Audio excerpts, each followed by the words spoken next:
Howdy y'all, Q here. Today we're going to be looking into the Danelectro Cool Vibe, which I've got an unstabilized video of here. We're going to talk about a very simple mod you can do to keep it from boosting your signal when you kick it in. And we're going to talk about how amazing of a value this is if you can get your hands on one. I don't even have one. Let's get to it. If you made it this far, welcome to the Q Show. Gonna learn a thing, it's probably in the title.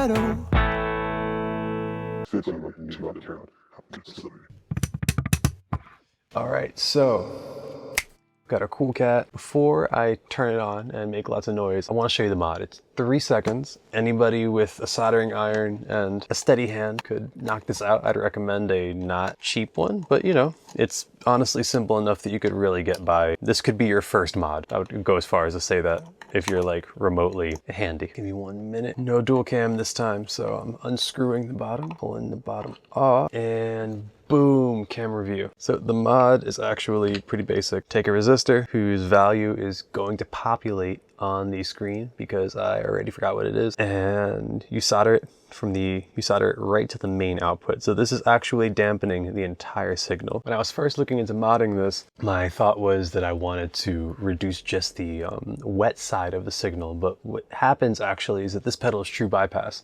So when you kick it in, there's a buffered clean signal that kicks in, and that is also elevated. So the whole thing is just kind of loud. And it's kind of a known thing about the pedal. That was the solution. Thanks to the internet for helping me figure that out. Anyway, when I was looking at this, I realized something. So Cool Vibe kind of references the Univibe, right? So you'd think, oh, this is like some stupid simulation, because when I was growing up, they told me that they had some magic pieces inside and like nothing could possibly duplicate it. But here's the thing. You can actually see the light turning on. There's an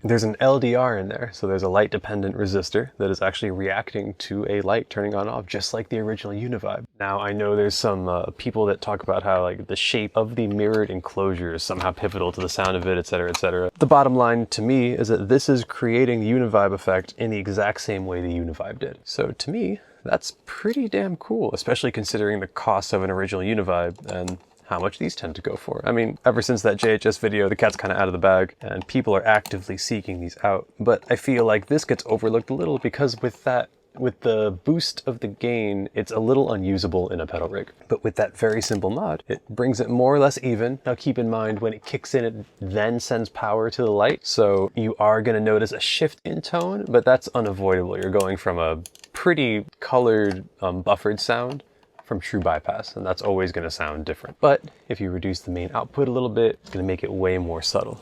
All right, now that we got it all tied up, let's hear it. This has a mix, speed, and intensity knob. Obviously seen better days, but that's all it is. Mix is wet dry, speed is speed, intensity is literally actually making the light inside brighter or darker that's flicking, which is kind of cool. And it is messing with the intensity of the overall signal.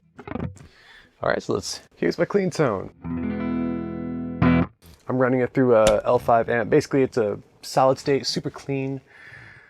When I do these videos, I try to do it's a direct in with a speaker sim. I feel like it's a very representative version of the sound that I can capture in my space.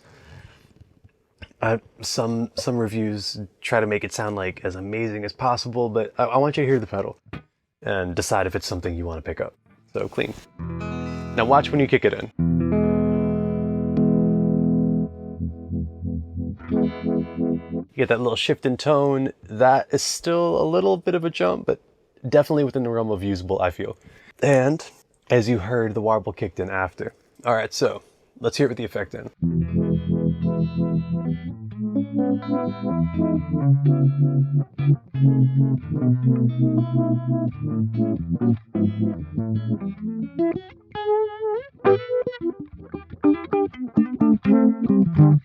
You can't not play like a Hendrixy riff.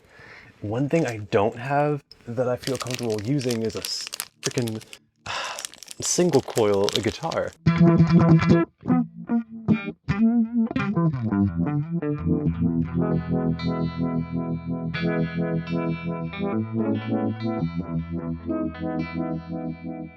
All right, so I'm just gonna do a little jamming on it so you can hear what it sounds like. and I'll mess with the settings. We can just kind of go through there. The settings are pretty straightforward. It's mix, speed, and intensity, like I mentioned earlier. And you'll know when I'm messing with each one, I promise.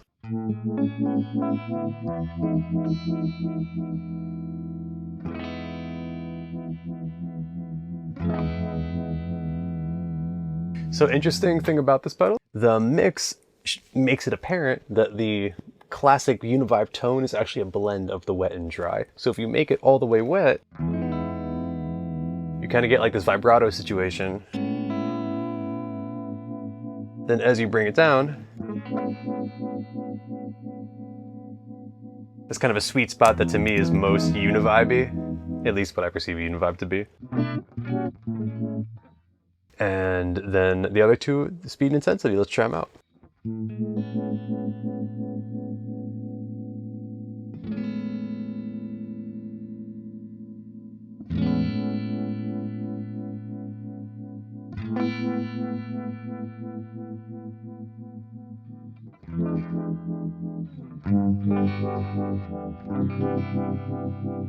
And of course, the speed.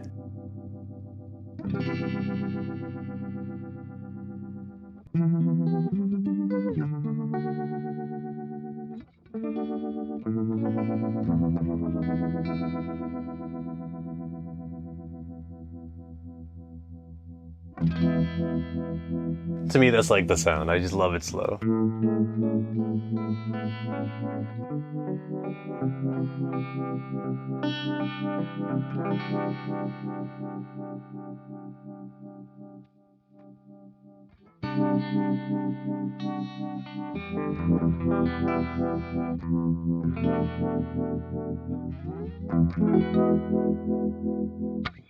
All right, that's pretty much it. Of course, the Univibe is made famous by Hendrix, so I thought it'd be appropriate to put the closest thing to a fuzz face I got, which is this guy, which camera time, a recently acquired Ultra Fuzz, which is basically, which as I understand it, is a clone of the Boss FZ3, which as I understand it, is basically a smarter fuzz face, and I feel like the tone it puts out is kind of supports that thought. Give me a minute to set that up. Kidding. That setup is going to be another video. There you have it. What did you think? I know it's supposed to be a Univibe, some iteration of a Univibe clone. It's obviously not exact looking at it from inside, but I feel like it captures the sound really well. And given the goal of it, which was to provide that tone at an affordable price point, I feel like they totally nailed it. And I feel more so, a lot of people just missed the boat. Because I know when I was growing up, I saw Danelectro as like a budget brand. I didn't realize they were making quality stuff because I was just young and people told me they were cheap. I didn't know better. So definitely keep an eye out. This was a really cool one.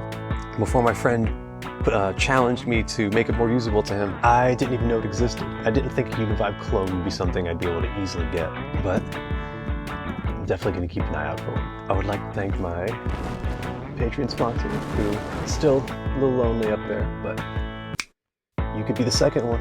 If you haven't already, check out my respective handles. They're super cool. Big fan. Very cool. Definitely watch. Again, I'm Q, and thank you so much for watching. This has been another episode of The Q Show.